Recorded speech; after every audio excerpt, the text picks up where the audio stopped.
Okay, let's go. Now we're live. Finally, it happened. Good morning, staff.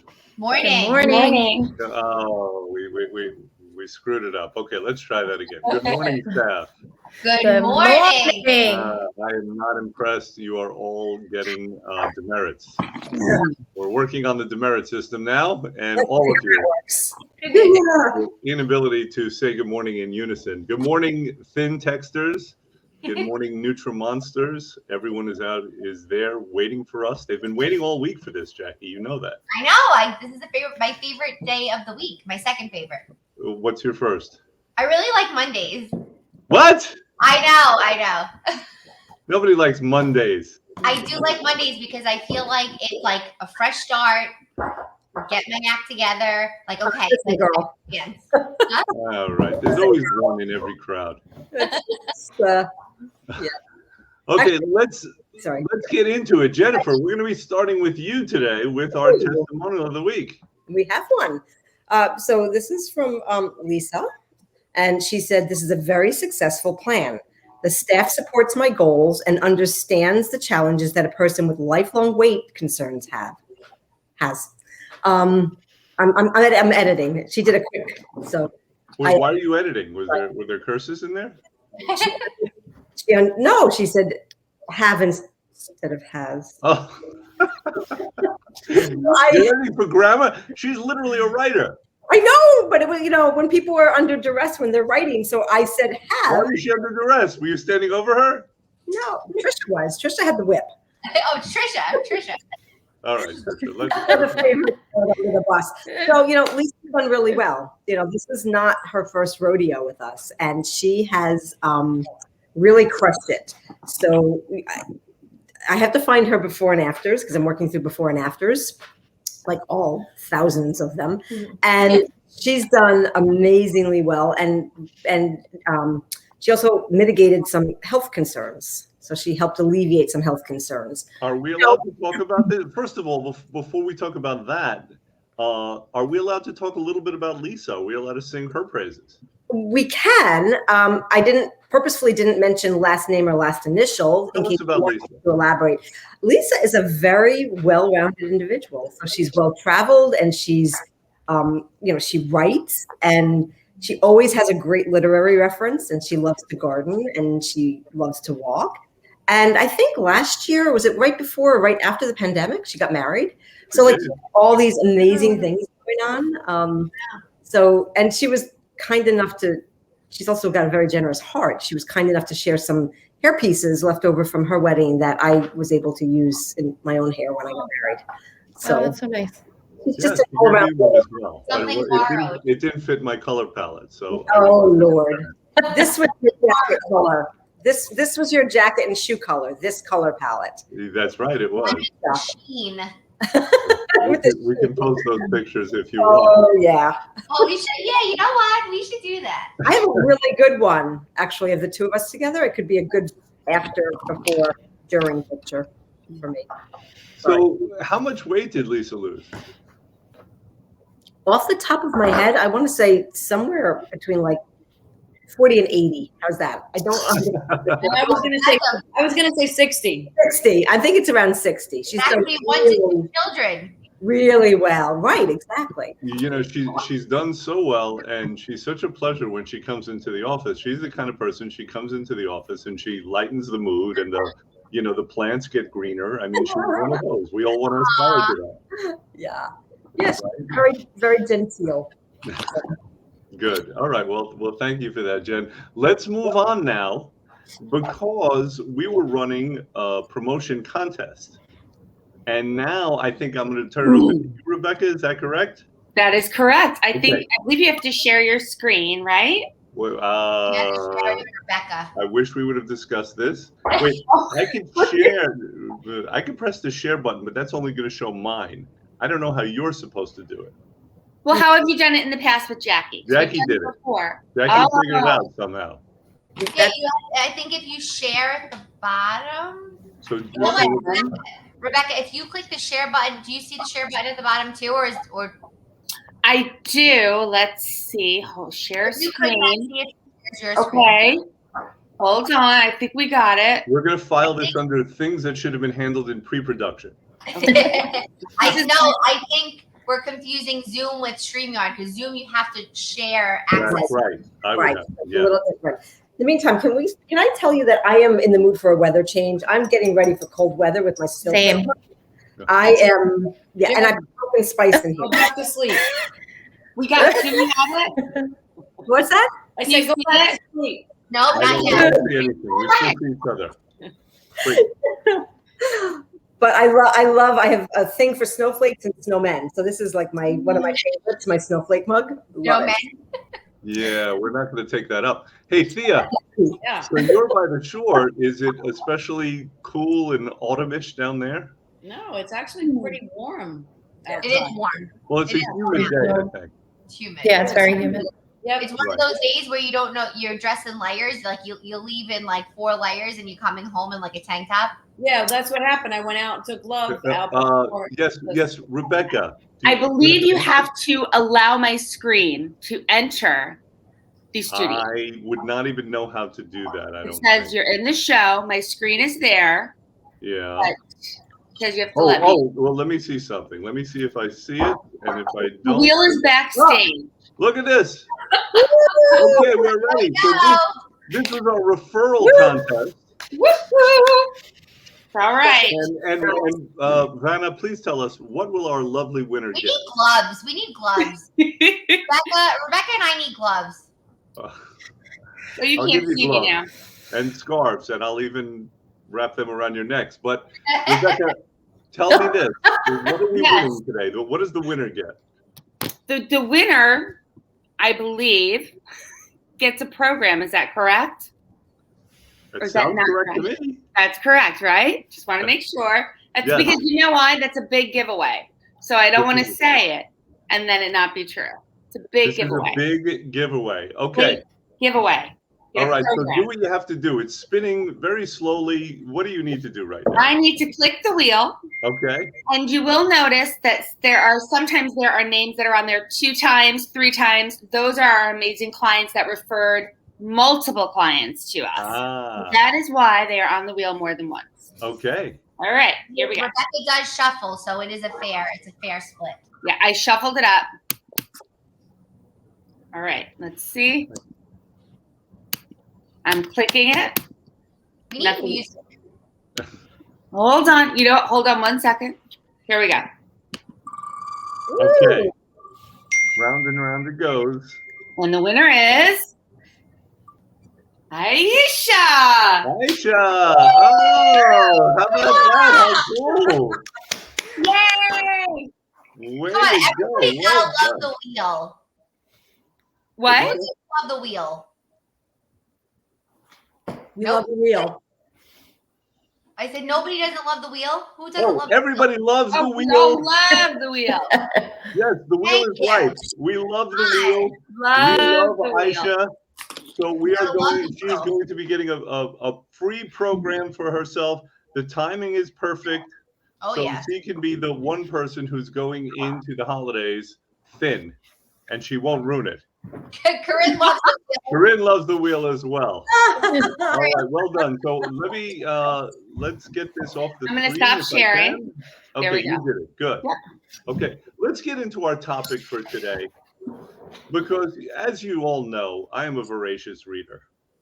And I'm voracious at other things as well, but especially reading.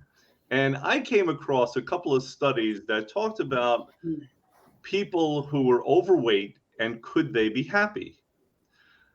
There's this common theme that fat people are jolly. We're, Jen, oh. right. So I'm not science, sympathizing. I'm sorry. No, it's sad. Well, science in their wisdom, they decided to research this. Are fat people jolly? Are overweight people happy? And oddly enough, what they discovered was that fat people are happier than thin people. I saw 2 studies, one done in 2012 in Canada and one done in 2017 in Britain. And they both came to that same conclusion.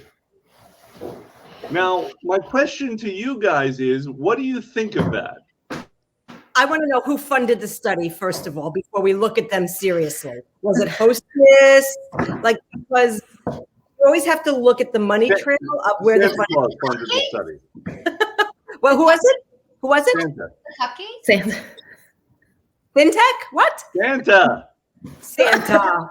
Oh. God. You know, it was funny the first time I said it. By the sixth time, it wasn't funny anymore. Because we're here. It's you know, wait. Okay. No, Santa. Okay, Jackie, you have something to say. I think, my opinion on this whole thing, and this is someone who I've always struggled with my weight. But not, it's never been to a point where it was so negative in my life where it was like, I'm not happy with myself. I just always looked at this, I could always do better. I could always do more to make myself healthier.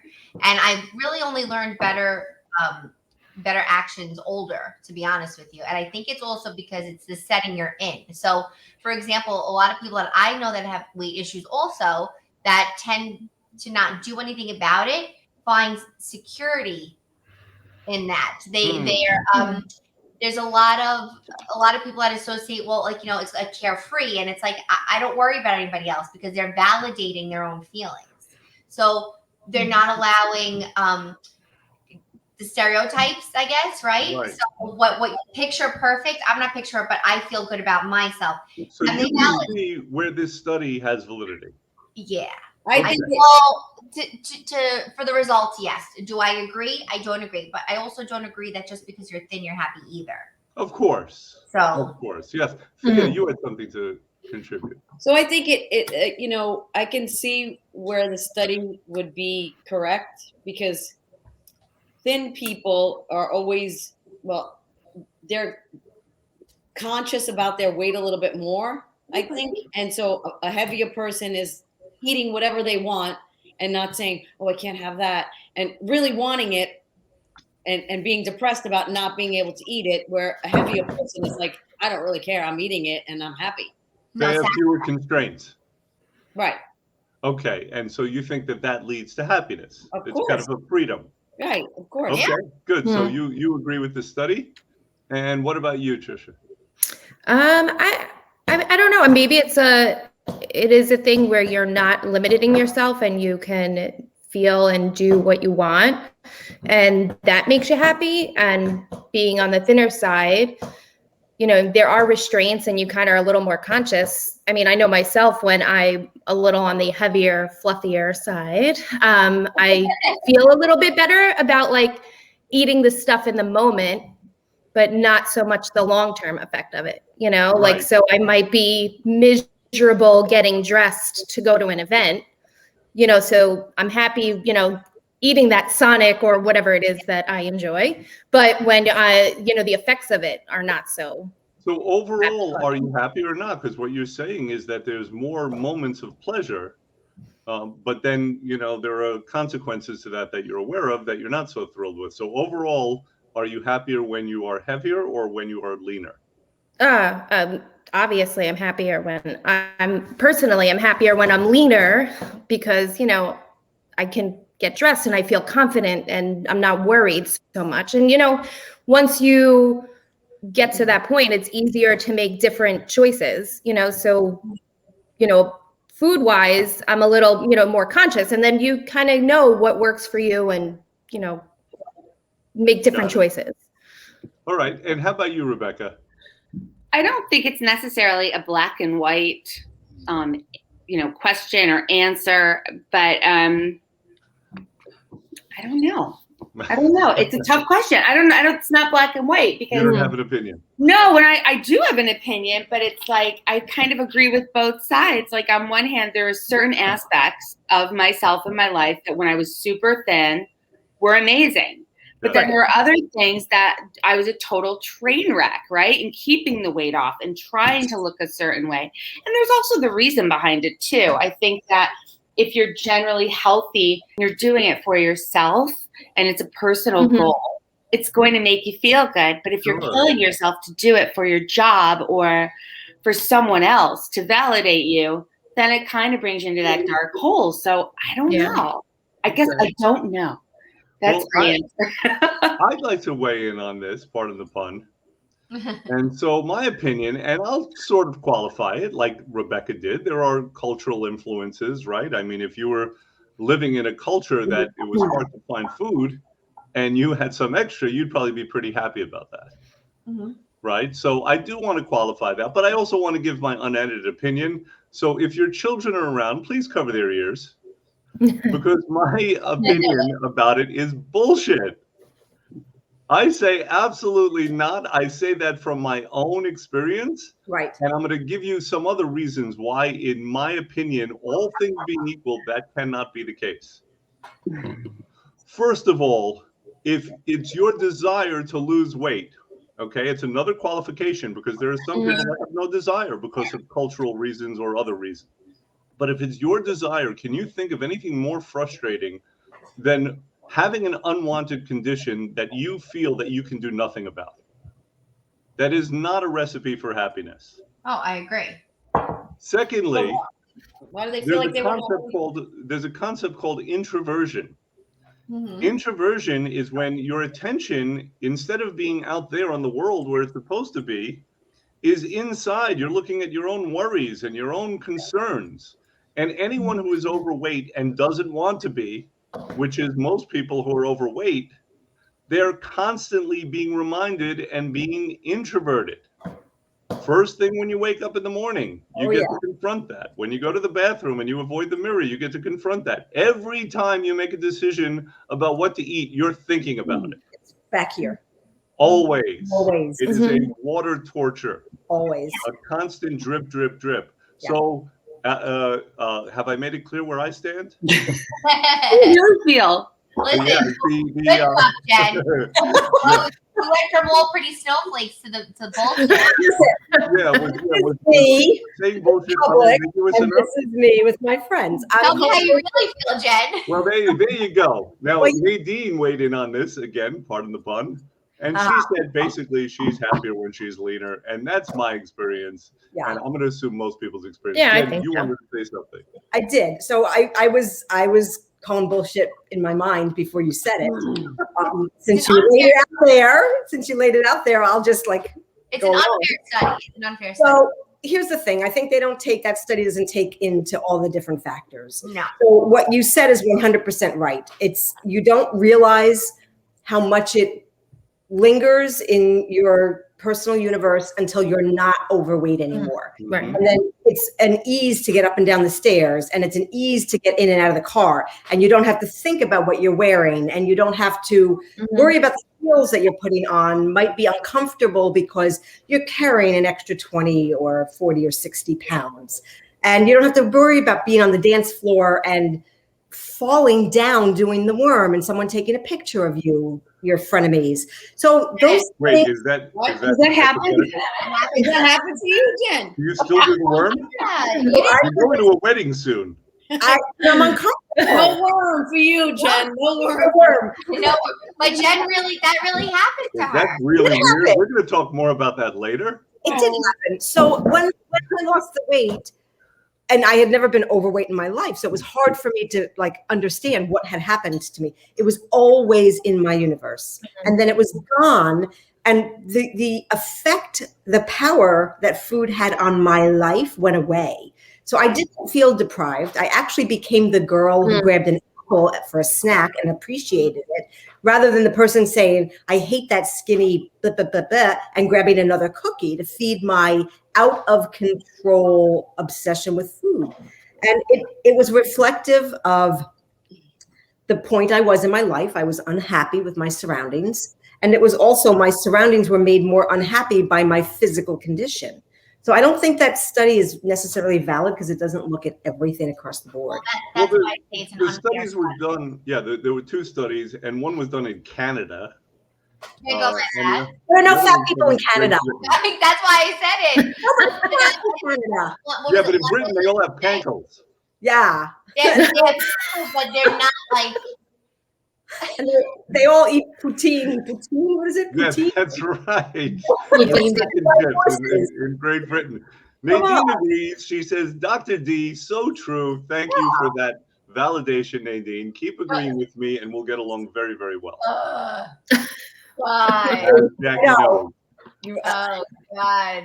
So, I thought we were on the same side. What Well, happened? listen, I made the point, and then Jen actually expanded upon it. Yeah. Good luck being happy in your life if you feel out of control. yeah.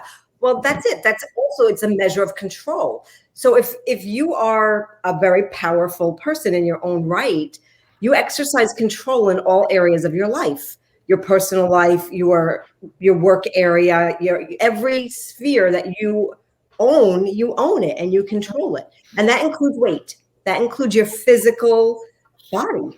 So, But there has to be something said for a thin person and a heavier person, thin person struggling, not struggling, just, oh, I can't eat that. That's going to make me heavy. And then a heavier person, just like in the moment, maybe they're happier, right. That's very much it. Like I agree with all points here, because the truth is, to be on both sides of the spectrum, where I've been at my healthiest point, because it's not my healthiest, I don't think, but my healthiest point, to when my most unhealthy point, or when I had excess weight on, or for example, I had healthy pregnancies, right?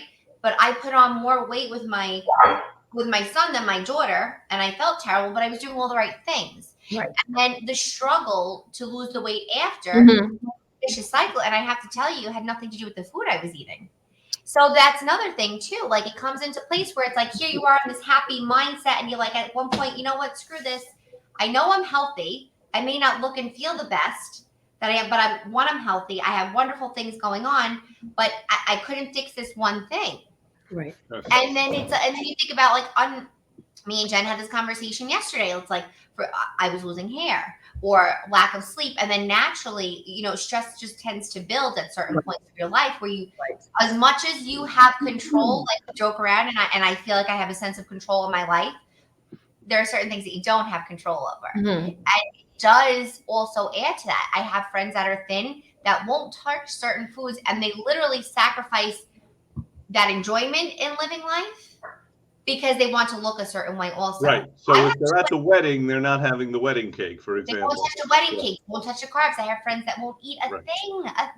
Right. Liquid diets 2 days before they're so concerned with then touching that. I'm saying bread, but meanwhile, bread is not necessarily an enemy. But having a bread or a cracker or cheese, that's two completely different things. So where do you lie? Right. I just want to.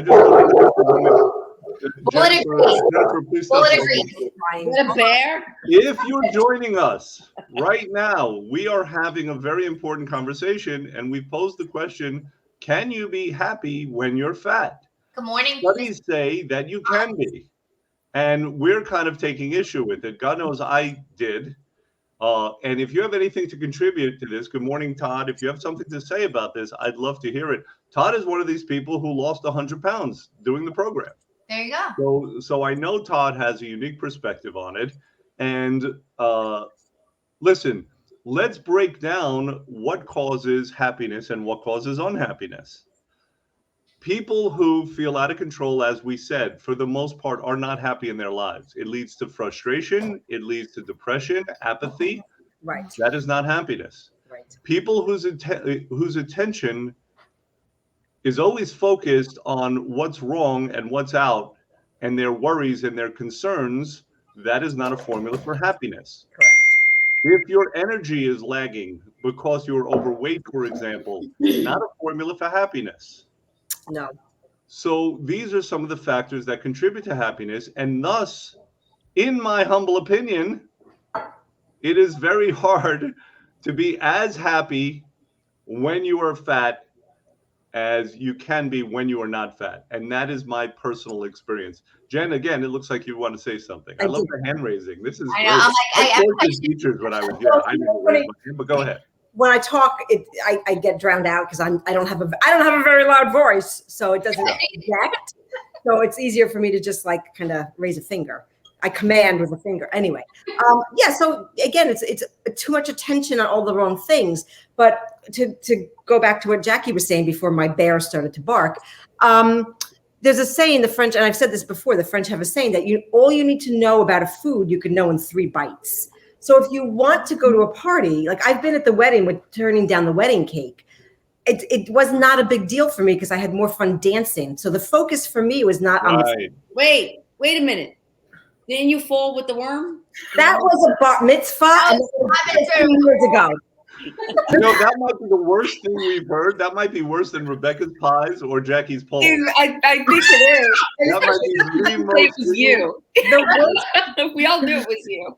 Not only that, Jen, but with that particular confession, the worst thing was the fact that I couldn't get up, and the frenemy took the picture and mailed it to me. That was the worst thing. Oh, by the way, frenemy. No, the worst thing is that you try to do the worm in public, and I wasn't worming. I was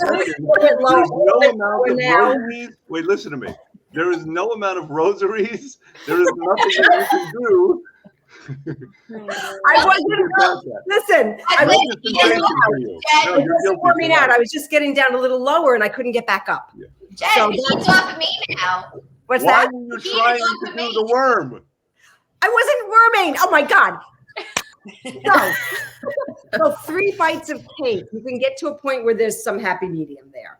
So if you want to have a bite of cake at a wedding, that's the time to indulge. But dessert is not every night. We've gotten it in our brains that we can have, in our minds, that we can have dessert every night. That's not a healthy way to live. It's just not. It's not necessary. No. And once you break past that, because that's the entitlement, the sense of entitlement, but it's also a little bit of an out ethics situation. Like when we're not treating ourselves ethically, everything stems from that. If we can't handle ourselves and our own personal ethics, and it shows in how we carry ourselves, it shows in how we keep our homes, it shows in how we dress, how we practice personal hygiene. It shows, and then it spirals out into the other aspects of That's a great point, right? Thank you, God. If we're not valuing ourselves, then we know it. Somewhere within our hearts, we know that we are failing ourselves, and that's going to manifest itself in who knows what kind of ways. I agree. Okay, good. Thank you. Again, I told you, as long as you agree with me, it's all good. I agree with Jen and your conclusion on that. Everybody's going to have mugs next week. I'm going to buy them for everybody. It costs, by the way. My other thing, I know we work on that, Doctor. Next Tuesday, everyone's getting a mug. My other thing is though, what is considered? Let's see. Elizabeth Golden said, "I grew up on dessert, but it was a fruit." That's dessert. That's what dessert should be. Fruit and nuts and European eating. I love mug. My thing is like, who's the person to determine what the proper equation to happiness is, though? Oh, there's a method. Yeah, these eggheads, they do their surveys and they have their different outcomes and right. But even for us, so we're saying like we're adamant about saying that eating unhealthy and living that unhealthy lifestyle and looking a certain way and not really addressing our demons, I guess, is not the proper equation. Right. But how do we pull somebody out of that to realize that they deserve more and they're Go ahead, Jen. I'm waiting. Wait. Nobody else has anything to say? Okay, go, Jen. There's a formula for that. And if anybody wants to speak to me about how to get happier in life, I'll do that off the live. Exactly. Well, so what was your question, though? Because it was a pretty profound question. Can you ask it again, Jackie? Well, what is the proper equation for living a happy, healthy, and hopeful life? Like, what will make you feel a sense of complete and whole at your healthiest and happiest? That sounds like a really good place to stop, actually. I hate to be that guy. You're being that guy. But that's a whole other conversation. I mean, come on. That's a very profound and important conversation. I don't want to give it short shrift. I mean, if we're going to have that conversation, we need to have it. Can we tease it? Yeah, do a little teaser then. Can I tease it? Oh, because there's actually a book about happiness. There are many books. But yes, in our office, we actually give out a book called The Way to Happiness, right? Everyone says they want to be happy, except they don't know the way. We give a book that's practically a GPS. It's simple. And everyone's welcome to get it. We don't charge for it. We hand it out as a booklet. Not only that, you're welcome to take many and give them to your friends and your family. Gift them make it seem like you're a very generous person, when in actuality, we're the generous ones. Yeah. Okay, so we're going to end off here. Does anyone have anything to say before we end off besides Jackie? Besides Okay, me, Jackie. we never went over my recipe. Oh, crap. Yeah, we were supposed to do that towards the beginning. I know. So you have a quick, I'd hate to see what her other mugs look like. I know. So Jackie, yes, quickly, what is the recipe? The super quick recipe for this week, and I'm going to be posting it, and I'll send it out in a blast as well, are my egg bites. So everybody knows I have a coffee obsession. So my theory was like, okay, well, if I'm on the go, let me just get the egg bites from Starbucks. I've always made them in a cup. And like, listen, I'm not knocking it. They're good. They're delicious, but clearly they're not program approved or post-program approved really on a regular basis. So you're taking your egg serving, 1 egg per cupcake tin, spraying them with avocado oil heavily. You're going to beat them individually, pour them in, and you're going to then chop and separate your vegetables. So I did a set of 24. 12 of them had broccoli. 12 of them had fresh sauteed spinach. Then I chopped I tossed them up with some tomatoes. I used our French onion mix and our home style ranch from Spice Gal that we sell in the office, which is to die for. Sprinkle them with garlic and salt and a little bit of fresh off the block cheddar for post-program if you can have it, or feta cheese. And then bake them on 350 for like 10 minutes. And you have amazing. That sounds insane. 2 of them is a full serving, and they're actually double the size. So if you're separating it on program, I would break it down by pick your vegetable. 2 tablespoons or less is considered a garnish. So you can still have a side salad or vegetables. And Jackie, you're going to post this, right? I'm going to post it. Okay, you're going to post it, and also you should make some for us. And remember, you have to make enough for the whole class. I will. I'll bring them tomorrow to the office. I make them for the week. So, and that's another thing. They're great for the week. Yum. Okay, good. So now I have breakfast for the week. Yeah, breakfast. I'm not bringing you a week's worth. What? I'm bringing. Get out of here. All right, listen. Let's end off. I want to thank everyone for joining us. I believe that this is some pretty good, valuable, unique content. And I believe that if you are watching us now, then you should share it with other people. I don't think there's a lot of this out there. I could be mistaken, but I doubt it. Where else are you going to get the perspective of 6 semi-normal people on a weekly basis about important topics that will contribute to your growth, not in the physical sense, and your life? Yes. Right? You can get it here. There's no charge yet. Maybe we should start charging, but there's no charge for it. So tune in on Tuesdays at 9:30, and please share it with your friends. Oh, and comment, contribute. I mean, I know you have things to say. I know the people who are listening right now, and I know most of you have big mouths. So don't hesitate to share. Okay? So that's going to be it for today. Have a terrific week. And Bye. Have a great week. Bye.